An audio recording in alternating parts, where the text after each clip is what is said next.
What's going on, everyone? It's Mike back again, and Everton have just lost 6-0 to Chelsea.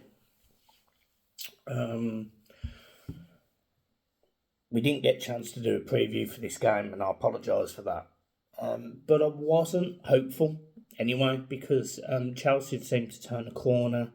They'd been getting some fairly decent results of late. I think it was 7 unbeaten before tonight, and obviously it's now 8. And Cole Palmer's been absolutely fantastic of late, so I wasn't confident anyway. Forward the game, 97 minutes, and this Everton team has proven a few things to me tonight, so I'll go through them. So firstly, they don't want to play for the manager. I think that's abundantly obvious. This team give up. They give up. They concede a goal early, 12 minutes. Phenomenal football from Cole Palmer. Nutmegs Branthwaite.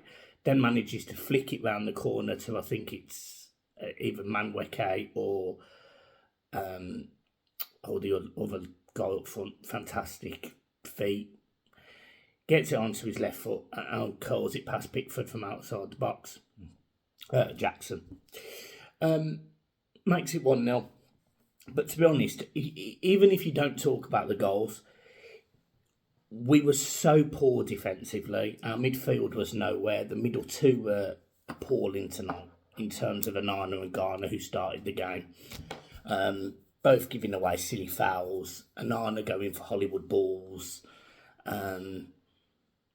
I thought Branthwaite and Tarkowski were poor. I thought that was probably the worst game of the season for Branthwaite, but I'm not going to criticise him for one poor game. The whole of the team played really, really poor. Mistake from Pickford for the third goal. Basically passes it out to Palmer, who lobs him. There's a penalty that's given that I don't think is a penalty, but I mean, who cares? But we learned some things. We learned that the players aren't playing for Dyche. We learned that Dyche, well, I don't think we learned this, but Dyche just isn't, he's just not up to the job. He just doesn't know what he's doing. I think also when you look at the team and the players that were signed in the summer for the amounts of money, you know, Beto was 30 million, is a championship striker at best. Jack Harrison, he comes off the bench tonight, does nothing. Championship winger. You've got Dan Juma on the bench, who is probably the only out-and-out bit of quality that Everton have, and we've seen him for 10 games or whatever it is this season, because he doesn't fit the Dyche system. Dyche also gets rid of Damari Gray last season in the summer. I just sit there and I just think, you know what, between Kevin Thirlwell and Sean Dyche, and all of the people that have come before, Farhad Moshiri, the takeover of the club. I mean, what's funny is we've lost 6-0 tonight, but it might not even be the worst piece of news tonight, because, you know, there's this loan outstanding, which our understanding is it had to be paid by 12 o'clock tonight. I mean, I don't even know what that means tomorrow. I don't even know what that means for Everton Football Club. You know, does that mean MSP are going to go and file against us? I mean, they won't, because the guy who's lent us the money is fundamentally an Everton fan. But is he going to then want to step in and say, right, we're having a stake in Everton Football Club, which is what I believe the loan can do? You know, is it going to be that two investment groups are going to own Everton potentially, with MSP and 777 essentially owning half, of Moshiri just being out of it?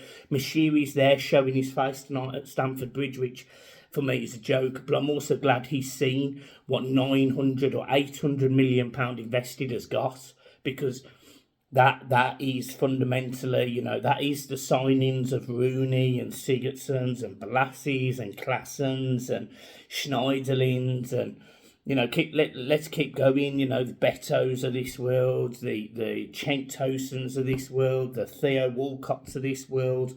You know, all of these Everton players that have been signed for mega money or big money and have come to nothing.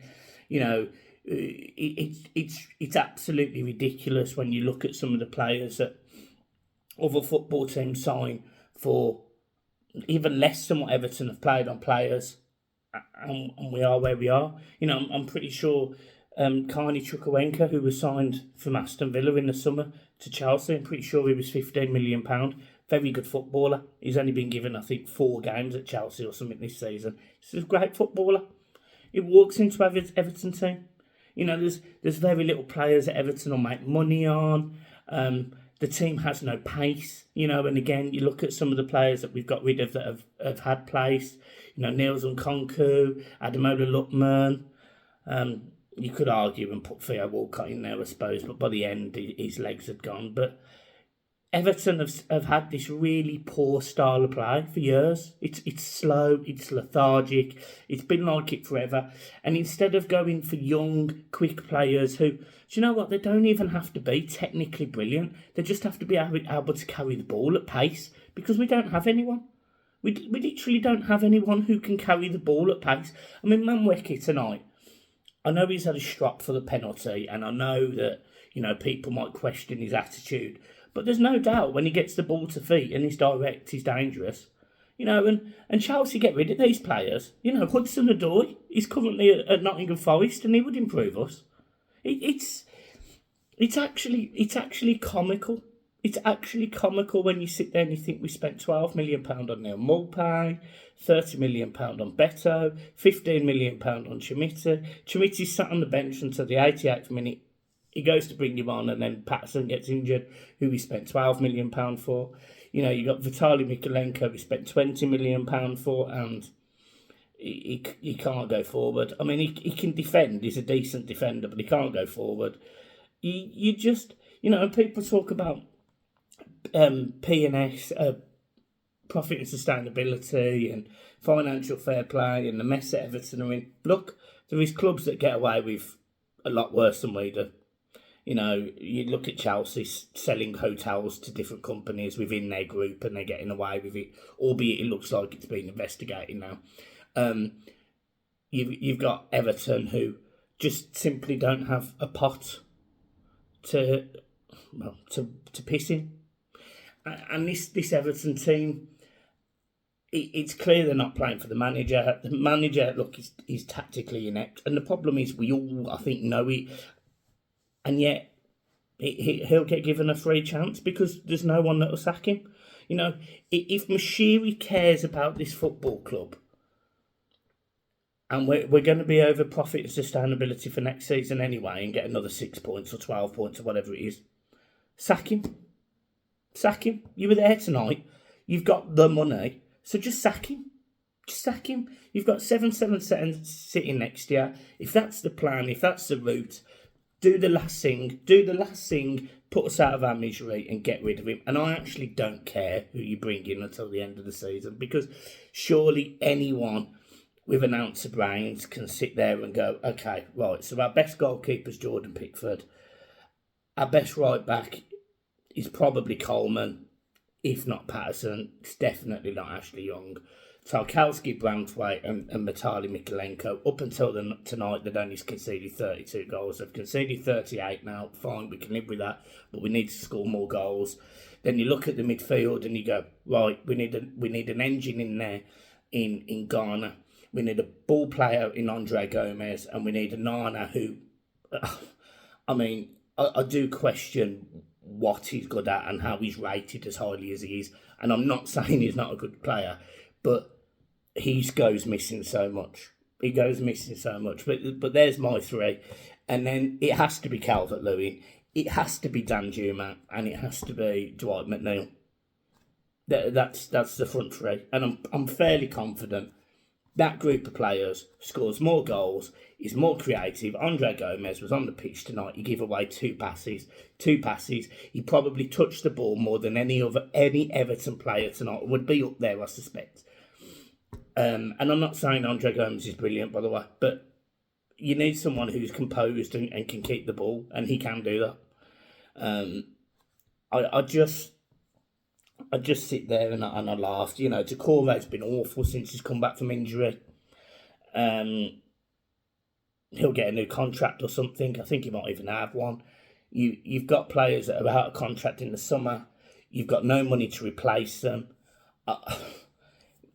it really, I have, trust me, and I actually firmly believe this, and I'm sorry to say this, but if Everton stay up this season, which I suspect we will, I do believe we'll stay up, we'll go down next season. We'll go down partly because we can't strengthen the team, partly because the players that are going out, we won't be able to replace. I think we're in big trouble. I think we're in big long-term trouble, and unless somebody comes in, wipes out all of the debts, so essentially takes out an owner's loan and essentially clears the interest that we are paying monthly, because we can't improve the squad without doing that. I think this Everton team is destined for relegation, and next season it's going to be even worse. So, yeah, I'm not confident at all. There's payments that need to be made next season for players that aren't good enough. We're done. We're done. You know, this group of players are done. And you know, the last season at Goodison Park, this team will finish bottom. This team will finish bottom because you're going to lose so much depth. You're going to lose